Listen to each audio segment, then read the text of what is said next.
মানুষের বিশ্বাস অর্জন করতে চান? তাহলে ভালো শ্রোতা হন। আজ আমি আপনাদের বলবো ভালো শ্রোতা হবার 5টি উপায়। 1.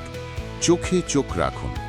যখন কেউ কথা বলছে তার দিকে মনোযোগ দিন, এতে বোঝা যায় আপনি তাকে গুরুত্ব দিচ্ছেন। 2. মাঝপথে কথা কেটে দেবেন না। অন্যের কথা শেষ হওয়ার আগে নিজের কথা বলবেন না, এতে বোঝা যায় আপনি ধৈর্যশীল ও ভদ্র। 3. শুধু শোনাই নয়, অনুভব করুন। যখন শোনেন, ভেবে দেখুন আপনি যদি তার জায়গায় থাকতেন কেমন লাগতো। এটাই সহানুভূতি। 4. অপ্রয়োজনীয় পরামর্শ দেবেন না। প্রতিবার সমাধান দেওয়ার দরকার নেই, অনেক সময় মানুষ শুধু একজন মনোযোগী শ্রোতা খোঁজে।